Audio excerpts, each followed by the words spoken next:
Bom dia, galera. Tudo bem com vocês? Hoje, na aula de hoje, iremos corrigir a terceira atividade avaliativa de Biologia Frente C. Então, na aula de hoje, iremos corrigir pelo menos as 4 primeiras questões da prova e na aula de amanhã a gente finaliza a correção da avaliação. Combinado? Então, vamos lá. Primeira questão, né, seria para você escrever o seu nome. Segunda questão. A segunda questão, ela diz assim, pares de genes com segregação independente podem agir conjuntamente. Então, a gente vai ter aí, pares de genes que vão atuar em conjunto para determinar uma mesma característica fenotípica. Gente, se eu vou ter vários pares de genes para colaborar para o surgimento de uma determinada característica, eu vou ter que isso aqui se trata de um fenômeno de interação gênica. Olha a interação de genes. Tá? A gente vai ter aí 2 ou mais genes interagindo. Para quê, professor? Para dar origem justamente a uma determinada característica. Tá? E essas interações, elas mostram, né, que essa determinação desse fenótipo, ele é um processo complexo, como a gente viu na aula passada. Envolve o quê, gente? Envolve diversos pares de genes. Beleza? Terceira questão. Os princípios de Mendel foram estendidos quando descobriram que um alelo pode influenciar mais de um fenótipo. A gente viu isso aí, né? A gente viu essa questão aí que um alelo ele pode sim influenciar mais de um fenótipo. Em gatos siameses, por exemplo, o alelo responsável pelo padrão de coloração, a cor do pelo, né? Também é responsável pelos olhos estrábicos destes felinos, o que constitui um exemplo de quê, gente? Será que é interação gênica? Será que é variação quantitativa, né? Que é um exemplo de interação gênica? Será que é pleiotropia? Gente, o próprio estrabismo, né? Que para quem não sabe, o estrabismo é quando os olhos eles são convergentes, né? Os dois olhos são virados para dentro. Isso é muito comum, né? Na espécie de gatos siameses. Muitos especialistas, né, dizem que essa característica do estrabismo, ela está relacionada ao mesmo gene causador do albinismo desses gatos. Assim como, por exemplo, que a gente até da surdez, né? Se um gato ele tem pelo branco e olhos azuis, ele é portador de um gene que também torna esse gato surdo. Ou uma surdez total, ou uma surdez aí parcial. Né? Esses animais eles conseguem ter uma vida normal, independente dessa condição. Tá? Mas, galera, tenha em mente que esse exemplo citado na terceira questão do estrabismo está relacionado ao mesmo alelo que é responsável pela coloração, é um exemplo de pleiotropia. É o inverso que a gente viu na questão passada, de interação gênica. Aqui eu não vou ter interação de genes para uma determinada característica. Eu vou ter um único gene responsável por determinar 2 ou mais características, tá? Então, é um exemplo de pleiotropia. Ou seja, eu vou ter um único par de alelos, tá, que vai atuar na manifestação de várias características. Um único par de alelos atuando o quê? Na coloração do pelo e do fato dos olhos serem estrábicos. Beleza? É o inverso lá da questão passada, que se trata de interação gênica. Então, resposta da terceira questão, pleiotropia. Fácil, né, gente? Quarta questão. A interação gênica ocorre quando 2 ou mais pares de genes, não alelos, interagem entre si para determinar uma característica fenotípica específica. A gente viu isso lá na primeira questão. Perdão, na segunda questão. Exemplos disso são as características de estatura humana. A nossa estatura, né, gente? O tamanho da gente. e de produção de melanina, né, que vai determinar a cor da nossa pele. São determinadas pela atuação, olha isso aqui, ó, pela atuação conjunta de vários genes. Então, isso aqui é interação gênica, realmente. Uma das interações gênicas existentes é caracterizada pela ação de um gene que atua inibindo a ação do outro gene dominante ou recessivo, dependendo dos casos. Esse mecanismo genético, ele é denominado de quê, galera? Gente, cuidado, tá? Essa questão, ela é uma pegadinha, beleza? É uma questão pegadinha. O que acontece, gente? A própria questão, por exemplo, da produção de melanina, né? Ela é um exemplo de herança quantitativa, né? Por quê? Porque a gente vai ter aí, por exemplo, 2 ou mais pares de alelos, né? Que vão acabar somando os seus efeitos. Vão produzir o quê, gente? Fenótipos diferentes entre si. Então, a gente vai ter vários fenótipos que vão dar origem à cor da nossa pele. Né? Temos os 2 fenótipos extremos, que é o branco e o negro, e os fenótipos intermediários, o mulato claro, o mulato médio e o mulato escuro. Então, a produção de melanina é um exemplo de herança quantitativa. Né? E lembre-se, herança quantitativa, as características, elas podem sofrer ação do ambiente. Né? E isso aumenta ainda mais a minha variação fenotípica, uma vez que o ambiente vai estar influenciando, digamos assim, mudando o tom da minha pele. Né? Porém, galera, olha o que a questão final diz. Se atentem o que a questão final está dizendo. Uma das interações gênicas existentes, olha aí, ó, a gente viu 3, né? A gente viu herança complementar, herança quantitativa e epistasia, correto?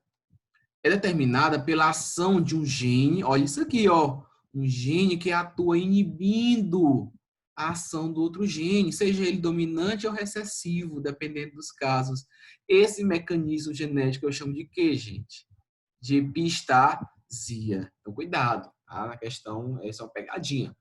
Aqui ele falou de produção de melanina, que é herança quantitativa, porém lá no final da questão ele pede para saber que tipo de mecanismo é esse, onde é caracterizado em que um gene atua inibindo a ação do outro.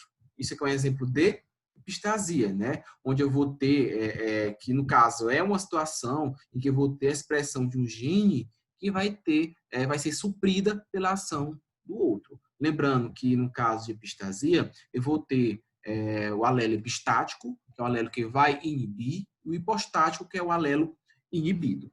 Tá bom? Então, esse exemplo aí é um exemplo de interação gênica epistática, tá? Em que eu vou ter justamente um par de genes alelos que vai interagir para alterar de forma inibitória a ação do outro par de genes alelos.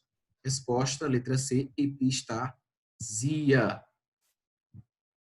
Quinta questão. Comumente, observa-se o uso de camundongos brancos em testes e experimentos laboratoriais. Essa preferência se justifica por esses animais apresentarem comportamento dócil e de melhor colaboração em relação aos camundongos cinzentos. Os cinzentos, gente, são aqueles que a gente tem dentro de casa, já viu, né? Aqueles enormes, gigantões, e que eles são o quê? Indomesticáveis, né? Quem já vai querer criar um rato, um camundongo cinza. E eles são ariscos, tá? Os camundongos brancos são o quê? São mais dóceis. Através de algumas pesquisas, foi possível concluir que, por serem condicionadas pelo mesmo par de alelos, tá vendo? Então, essas duas características, a questão do comportamento e da coloração do pelo, elas são condicionadas pelo mesmo par de alelos. Então, eu tenho 2 características fenotípicas condicionadas por um par de alelos, né? Que é a manifestação de agressividade, que é o comportamento, e a cor da pelagem dos camundongos estão diretamente associadas. qual é o fenômeno genético que determina a ocorrência dessas características simultaneamente. Epistasia dominante, poligenia, dominância incompleta, codominância ou pleiotropia. Gente, o caso aqui da pelagem, né, dos camundongos e questão do comportamento é um exemplo de pleiotropia. Tá? Primeiro, vocês viram, né, que a pleiotropia é justamente quando tem um único par de alelos e vai influenciar a manifestação de duas ou mais características fenotípicas, que no caso aqui foi um par de alelos, associando as duas características, a de agressividade e a da cor do pelo. Um exemplo de pleiotropia. Tá? Então, no caso do exemplo aí, né, gente, dos camundongos, na manifestação da cor da pelagem e no grau de agressividade, né, dos camundongos, eu vou ter, né, esses dois caracteres condicionados pelo mesmo par de genes. Por isso que eu sempre vou dizer aqui na questão que todo camundongo branco ele é mansinho, né? Enquanto que os camundongos cinzentos, eles são mais arísticos, são mais indomesticáveis. Beleza? Então, letra E de escola, pleiotropia. Será que dá tempo para mais uma questão? Bora lá? Bora responder a próxima? Aí é bom que a próxima aula já ficam apenas 4 questões. Tá? Sexta questão. A forma das cristas de determinadas galinhas pode apresentar variações de 4 fenótipos distintos, podendo ser do tipo rosa, simples, ervilha ou noz.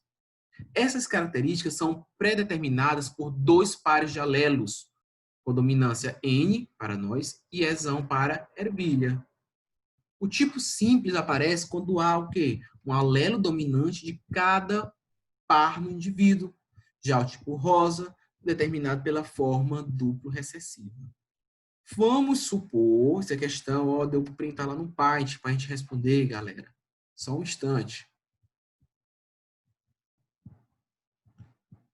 Pronto, gente, tá aí, ó, no Paint, dando continuidade na questão. Então, ó, a gente perceber que o tipo simples, ele aparece quando há um alelo de cada par no indivíduo. Tá? Então, o tipo simples, lembrando que a forma da crista das galinhas, ela é um exemplo de epistasia dominante. Viu, gente?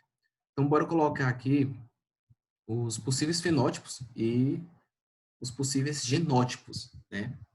No caso, por exemplo, uma galinha que foi, por exemplo, deixa eu pegar aqui, fenótipo rosa. Bora lá, fenótipo rosa. Uma galinha que tem a crista rosa, vou botar aqui, fenótipo rosa, não quer escrever não? Ixi, travou. Deixa eu botar aqui de novo, gente. Então, o fenótipo rosa, então, o fenótipo rosa, ela pode ter quais alelos? Rzão, traço, Ezinho, Ezinho, né? Que tem um fenótipo ervilha.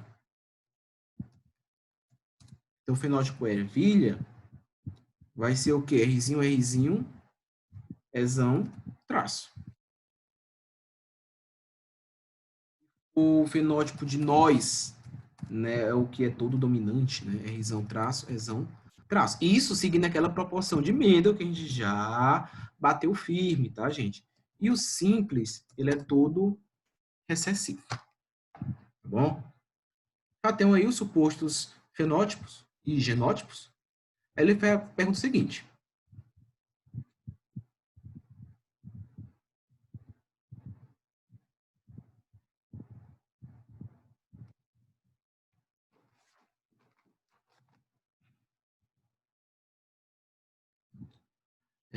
então, gente, só recapitulando, esse tipo de interação é uma interação não epistática, tá? Desculpa até ter falado, não é epistática, é uma interação não epistática, tá? Vocês podem até corrigir na questão, é uma interação não epistática, uma interação gênica não epistática. Tá? Não vai ter nenhum alelo influenciando o ou a inibição da ação do outro alelo, não. É só uma interação gênica. Interação gênica que não é epistática. Tá? De acordo com a literatura, são esses os genótipos. Mas bora ver o que a questão está pedindo, tá bom? Ele falou o seguinte, que o tipo simples, olha aqui, ó, tá? O tipo simples, aliás, o Nzão, tem que ter o Nzão para nós. Então ele está colocando outras letras, tá, gente? Eu vou mudar. Ele está colocando aqui outras letras, então bora lá. Está colocando aqui, ó, o Nzão, se tiver dominância do Nzão, é do tipo nós. O Ezão do tipo ervilha. Tá? Já o tipo rosa, aliás, o tipo simples, então o simples, galera, cadê? Me perdi aqui. Aparece quando há um alelo dominante de cada par no indivíduo. Tá? Então, para eles, o tipo simples tem que ter pelo menos um alelo dominante de cada par no indivíduo. Então, para eu ter um alelo dominante, né, de cada par no indivíduo, ele seria mais ou menos o seguinte, né? Seria o mais enzão, traço, ezão, traço, né? Um alelo dominante de cada par de alelo no indivíduo. Já o rosa, tá?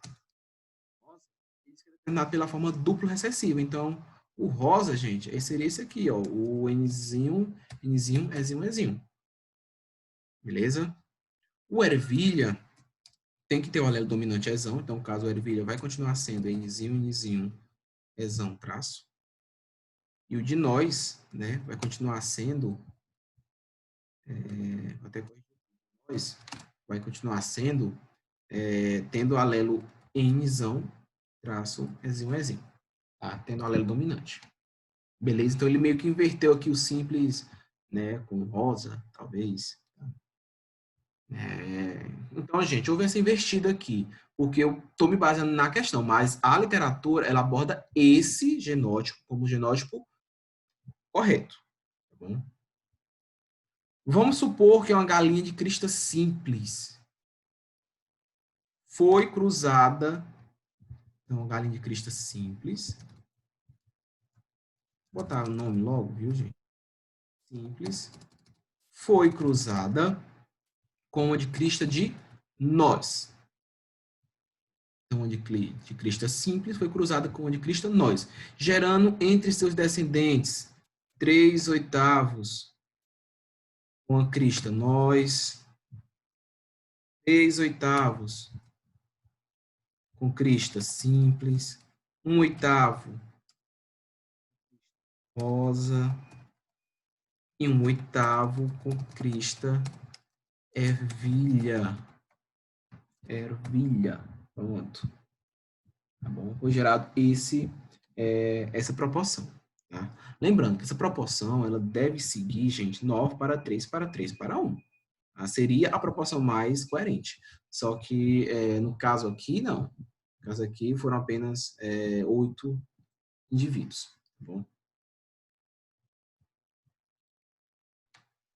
Então, o que é que a gente deve ter em vista aqui na questão? Cruzamento simples com nós. Quem é o simples? Vou botar de outra cor. O simples, gente, tem esse fenótipo. Nzão, traço, ezão, traço, correto? E o nós tem Nzão, traço, ezinho. Tá aí os genótipos. Então, ele quer saber quais são os genótipos paternos, né, na questão. Gente, fazendo aquela colocação, né, de alelos, a gente pode ter o seguinte. Por exemplo, se eu gerei indivíduos do tipo nós, 3/8, qual seria aqui o alelo do tipo nós? Tipo nós seria justamente o alelo de um dos progenitores, tá? Por completo. Assim como os 3/8, a maioria teve alelo simples, porque gerou genótipos do alelo simples. Tá? Professor, e como é que isso acontece? Como é que eu gerei 3/8 simples? Se eu tenho que ter um ezão aqui. Aqui pode ter um ezinho. O ezão, ele herdou do simples. O ezinho herdou de quem? Do nós. Tá? Da mesma forma do nós. Nós tem que ter o quê? Ezinho, ezinho. Aqui, então, simples, gente. Vai ter que ser o quê aqui? Ezinho. Deu para vocês raciocinarem? Tá? Professor, não entendi. Por exemplo, aqui. Eu tive descendente tipo nós, correto? Qual é o genótipo do nós? Tem que ter quê? Ezinho, ezinho. Professor, um ezinho eu puxei de quem? Da mãe. E o outro ezinho eu teria que puxar do pai. Se o do simples é tudo alelo dominante aqui, ó, Nzão e Ezão, então o outro complementar do pai de alelo do E seria um ezinho. Porque tem que dar um ezinho do pai e um ezinho da mãe para poder formar um indivíduo do tipo nós. Beleza? Ervilha. Teve descendente ervilha. Qual é o genótipo do descendente de ervilha? Nzinho, Nzinho. Um Nzinho herdou de quem? Teria que herdar da mãe. E o outro Nzinho, ele teria que herdar do papai. Tá? Ou vice-versa, né? Não sei quem é pai, quem é mãe aqui, não. Claro. Teve roso também. Roso é todo recessivo, ó. Um Nzinho do pai, outro da mãe. Um Ezinho do pai, outro da mãe. Tá? Então, a gente conseguiu descobrir o genótipo dos progenitores. O pai é heterozigoto, né? Ou a mãe, um deles é heterozigoto, e o outro é Nzão, Nzinho, Ezinho, Ezinho. Bora ver qual é a alternativa aqui. Nzão, Nzinho, Ezão, Ezinho. Aqui, ó, letra B de bola. Tá? Lembrando, gente, esses genótipos não são os genótipos reais encontrados na literatura, no caso de uma interação gênica não epistática. Tá? Não são os mesmos encontrados na literatura da biologia. Tá? O que você encontra nos livros de biologia, na realidade, são esses genótipos. Tá? Então, só para vocês perceberem a diferença. Beleza? E lembrando que, no caso da interação gênica não epistática, ela vai sim seguir a proporção de Mendel, 9 para 3 para 3 para 1. Beleza? Beleza? Gente, próxima aula a gente termina a correção das questões, tá bom? Um abraço a todos, fiquem com Deus e até a próxima aula.